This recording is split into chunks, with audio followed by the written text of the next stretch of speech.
तर मित्रांनो, घरोघरी मातीच्या चुली या मालिकेच्या 17 जानेवारीच्या एपिसोडमध्ये खूप छान ट्विस्ट बघायला मिळतोय. आणि ट्विस्ट असा असणार आहे की अवंतिका सौमित्र घरी येतात.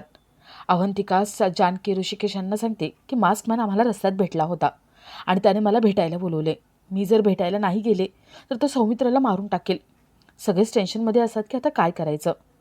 जानकी म्हणते, ऋषिकेश आपण एक काम करू, या मास्कमॅनला शोधण्यासाठी आपण पॅम्पलेट छापू. ते पॅम्पलेट बघून आपल्याला कोणी ना कोणी मदत करेलच. जानकी ऋषिकेश पॅम्पलेट छापतात आणि ते पॅम्पलेट सगळीकडे वाटतात. ज्या सिस्टरला मायाने अपॉइंट केले ती सिस्टर ते पॅम्पलेट वाचते. ती सिस्टर म्हणते, म्हणजे जानकीताई ज्या माणसाला शोधतायत त्या माणसाची सेवा मी करते. आता जानकीताईला जाऊन सांगायलाच हवं. ती बाई जानकीला सांगायला लगेच जाते. माया दरवाजा उघडते आणि त्या सिस्टरला बघते. माया खूप घाबरते. तिला वाटतं की संपलं, आता आपलं भांडं फुटणार. जानकी विचारते, माया कोण आहे तिथे, बाजूला हो, बघू दे जरा. माया काही बाजूला व्हायला तयार नसते. आता मायाच मास्कमॅन आहे हे सगळ्यांपर्यंत कसं पोहोचेल हे बघणंही तेवढंच इंटरेस्टिंग असेल. तर या सगळ्याची सुरुवात कशी होते ते थोडक्यात पाहू. तर मालिकेत आपल्याला असं बघायला मिळतंय की ऐश्वर्या सुमित्रासमोर जानकीचा अपमान करते.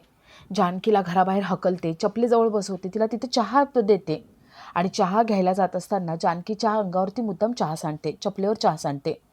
आणि एवढं करून ती थांबत नाही, तर जानकीला स्वतःच्या पदराने ती चप्पल साफ करायला सांगते. सुमित्राला खूप वाईट वाटत असतं. पण ऐश्वर्या म्हणते, आई तुम्हाला वाईट वाटतंय का, बोला ना तुम्ही काहीतरी. सुमित्रा जानकीला ओरडते आणि जानकीला चप्पल साफ करायला सांगते. कावेरीला हे बघवलं जात नाही. कावेरी ऐश्वर्याला थांबवण्याचा प्रयत्न करते, पण ऐश्वर्या काही थांबत नाही. ती जानकीला चप्पल साफ करायला लावते. जानकी ती चप्पल हाताने साफ करते. ऐश्वर्याला खूप छान वाटतं. ऐश्वर्या सुमित्राला त्याचा व्हिडिओ तयार करायला सांगते. सुमित्रा व्हिडिओ तयार करते आणि ऐश्वर्या मायाला तो व्हिडिओ पाठवते. माया जानकीचा तो व्हिडिओ बघते आणि खूप खुश होते. माया मकरंदला म्हणते, दादू अरे बघ, जानकी बघ, जानकीने तुला सोडून ऋषिकेशचा हात धरला ना, बघ मी तिला किती त्रास देते. तिला चपलीजवळ बसायला लावलं आणि तिला आता पदरांनी चप्पल पुसायला लावली आहे. दादू बघ ना, आता त्या सगळ्या रणदिवेंना मी सगळ्यांना सोडून देणार, सगळ्यांना तोडणार तिच्यापासून, आणि त्यानंतर जानकी तुझ्याजवळ येणार, तुझ्याशी लग्न करणार. मकरंद जानकीचा तो व्हिडिओ बघतो आणि त्याचे हात हलायला लागतात. माया म्हणते, दादू तुझे हात हलले. इतक्या वर्षांपासून जे निर्जीव शरीर पडलं होतं त्याच्यामध्ये जीव आला जानकीचा व्हिडिओ बघताच. जर जानकीच्या व्हिडिओमुळे हे झाले तर जानकीला इथे आणल्यावरती काय होईल. दादू मी तुला शब्द देते, आता काहीही झालं तरी जानकीला मी इथे घेऊन येणारच आणि जानकी तुझं लग्न होणारच. जानकीला मी इथे आणलं तर तू स्वतःच्या पायावर उभा राहशील. आता काहीही झालं तरी जानकी लवकरात लवकर इथे येणारच. तर इथे सुमित्रा जानकीशी भांडायचं नाटक करते आणि आपली बॅग घेऊन आतमध्ये जाते.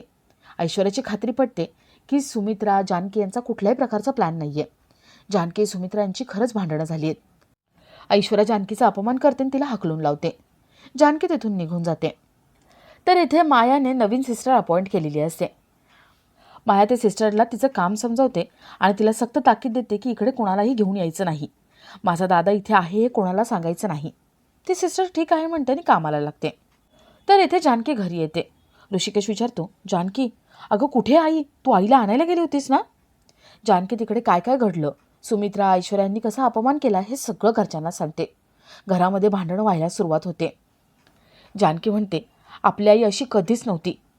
आई तिथे गेल्यात ना ते फक्त ऐश्वर्यामुळेच आणि ऐश्वर्याने त्यांना बिघडवले. सुमित्रा आई अशा कधी बदललेल्या नव्हत्या, त्यांचा स्वभाव बदलल्यात, त्या पूर्ण बदलल्या आहेत. त्यांनी मला चप्पल पुसायला लावली आहे. त्या तिथे आहेत ना तेच बरे, त्यांना इथे आणायलाच नको. जानकीच्या या वागण्यामुळे, या बोलण्यामुळे सगळ्यांमध्ये भांडणं होतात. तर इथे ऐश्वर्या मायाला भेटायला घराबाहेर पडते आणि सुमित्रा याच संधीचा फायदा उचलते. सुमित्रा तिच्या रूममध्ये सगळीकडे शोधाशोध करायला लागते. ऐश्वर्याच्या कारची चावी राहिली म्हणून ऐश्वर्या परत येते. ती सुमित्राला शोधाशोध करताना बघते. ती सुमित्राला विचारते, आई काय शोधताय तुम्ही. सुमित्रा म्हणते, अगं बाम शोधते किती वेळचा. मी तुला आवाज दिला, तू इथे नव्हतीस. तुझ्या आईला आवाज दिला पण त्या पण नव्हत्या. ऐश्वर्या कुठे गेली होतीस तू. ऐश्वर्या म्हणते, खरंच बाम शोधत होतात का तुम्ही. सुमित्रा म्हणते, मग काय शोधणार आहे, घबाड. अगं इथे काय घबाड लपवलंयस का तू.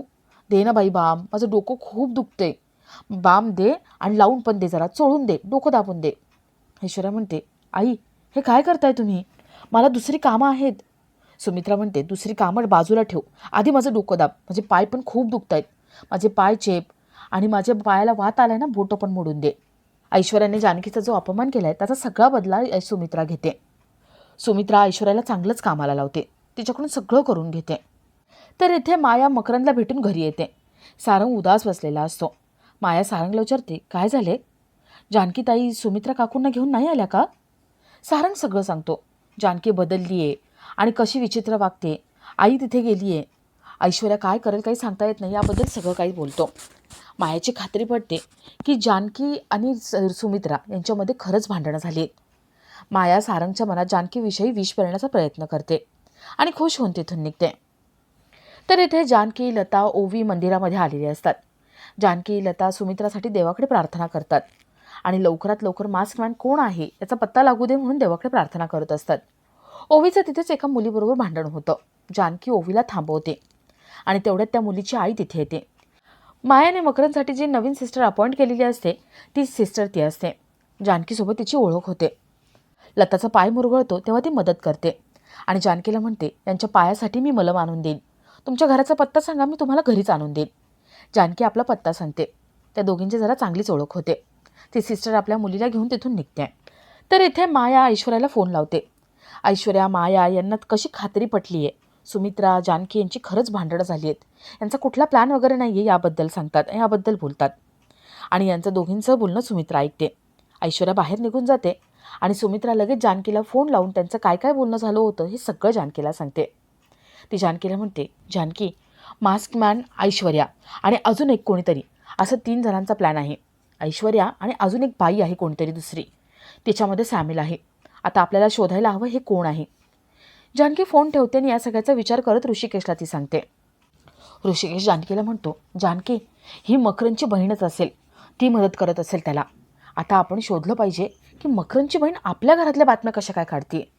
नक्कीच काहीतरी गडबड आहे. ते दोघं विचार करत असतात. तर इथे अवंतिका सौमित्र कारने कुठेतरी जात असतात आणि तेवढ्यात त्यांच्या कारसमोर काही गुंड येतात. सौमित्र गाडी थांबवतो आणि त्या गुंडांचा पाठलाग करतो. अवंतिका तिथेच थांबलेली असते. मास्कमॅन त्याच्याजवळ येतो. अवंतिका घाबरते आणि सौमित्राला आवाज देते. मास्कमॅन म्हणतो, हे बघ, घाबरू नकोस, मला तुला भेटायचं होतं आणि तुझ्याशी बोलायचं होतं. तुझा नवरा असला असता तर त्याने मला भेटू दिलं नसतं, म्हणून मी तुला आत्ता सांगतोय. माझ्याकडे तुझा नंबर आहे, मी तुला फोन करेन आणि ॲड्रेस पाठवेन. मी जिथे सांगेन तिथे तू मला भेटायला यायचं आहे. मी तुला एक छोटं काम सांगणार आहे, ते तुला करावं लागणार, समजलं? आणि हो, याबद्दल कोणाला काही सांगायला जाऊ नको, नाहीतर आत्ता फक्त तुमच्या काचेवरती पाणी टाकले, पुढच्या वेळेस रक्त असेल आणि तेही तुझ्या नवऱ्याचं, कळलं? मास्कमॅन तिथून निघून जातो. अवंतिका खूप घाबरलेली असते. ती सौमित्राला आवाज देते आणि त्याला बोलवून घेते, त्याला सगळं सांगते आणि आपला आजचा हा भाग इथेच संपतो.